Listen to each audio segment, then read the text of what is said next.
Anyway, Rory Bremner was on Woman's Hour this week. He can be just about anybody. You won't be surprised, though, to hear that this comic genius isn't easy to live with. In fairness, he doesn't find himself easy to live with, acknowledging that he struggles to focus and takes on too many tasks, leaving his personal and his professional life in some disarray. Rory had always put his somewhat chaotic lifestyle down to personality, until another member of his family was diagnosed with attention deficit hyperactivity disorder. I spoke to Rory and asked him when he realised he had ADHD too. Well, it's not a formal diagnosis as such. I started looking into it when a relative of mine, their family had gone through it with a child of theirs, and I realised the effect that it had, because it shreds families. It really can take them apart if you have a child in the family who is different in this way, who is, as I was as a child, disorganised and irrepressible and impetuous and all of those things. And I saw what it was doing to them, and I was asked to do a talk at Wellington, which is my old school. And I thought, rather than just talk about, my life in showbiz, I'd actually talk about something that affected me and my education. And the more I looked into it and researched the speech, the more I looked into the symptoms of ADHD. And it was like reading my CV. I thought, this just absolutely, so many of the things that I wouldn't say suffered from, because part of me, I like who I am, but also I get myself into all sorts of scrapes from taking on too much, from being impetuous, from being irrepressible. I call it sort of the plate spinning. It's when your life is just a sequence of you're spinning a plate on a pole, and then you realise there's another one at the end of the row that you've forgotten, and you've got to go and do that. But that's you. What about the people who have lived with you and are living with you? What about the impact on them? No, I can't speak for them. I don't know. I think it can be difficult. It does require enormous resources of patience and coping strategies and all of those things. I mean, the other analogy that you might think of is if you're at a supper party or a dinner party and you're having a conversation, but you're also listening to the conversation opposite and a conversation diagonally at the same time and trying to hold those in your head. Now, for a comedian, that's actually quite an advantage and a bonus, because you do connect random things and you do have a butterfly brain. But in everyday life, it does get you into difficulty. You do say at one point in the documentary that you have no common sense whatsoever. Can you just expand upon that and about the impact on your life? I think it's just about practicality. I mean, I can walk into a room and be in it for 2 minutes, and I go out and there's a corridor and I'll turn right and the door is off to the left. And I think, well, how did I manage to forget that in the 1 minute that I was in the room? As a child, I was called scatty by my mum, and I would always be leaving things behind.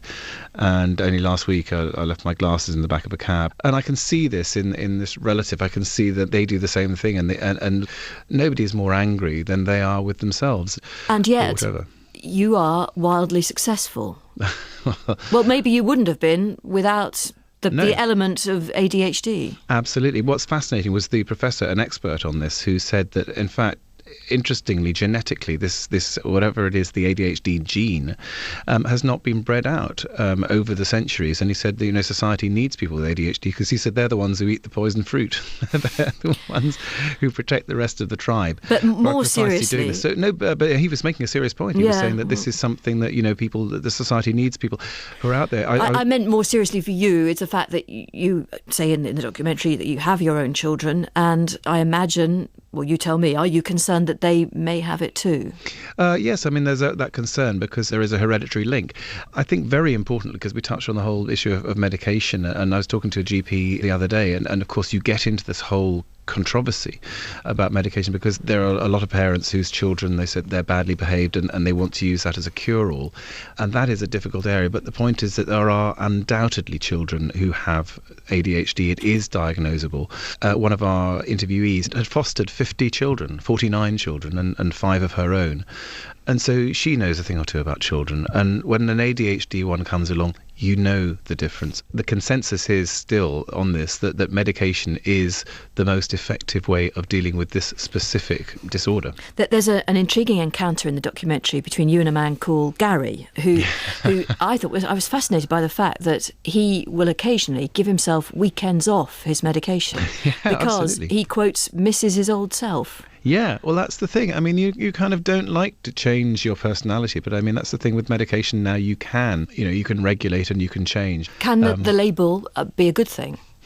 The identification of the symptoms and the recognition of the disorder are helpful. The label and the stigma are not helpful. I detest this thing about people say, oh, bad parenting and this and that. It's because it's so easy, and I don't think anybody who has had any experience or seen any families who have got an ADHD child would for a moment say, oh, it's bad parenting. In the genuine cases, it simply isn't.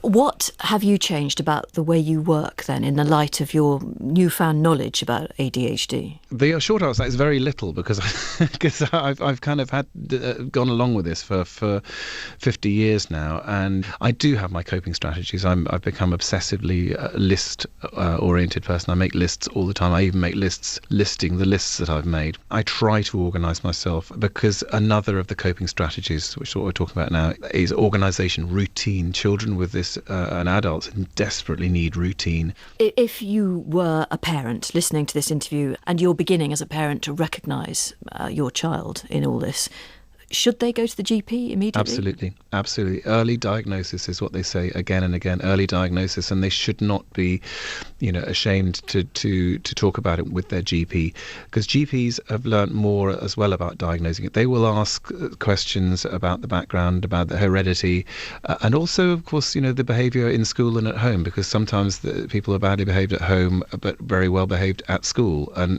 that's a guideline to whether it may be behavioural rather than a disorder as such.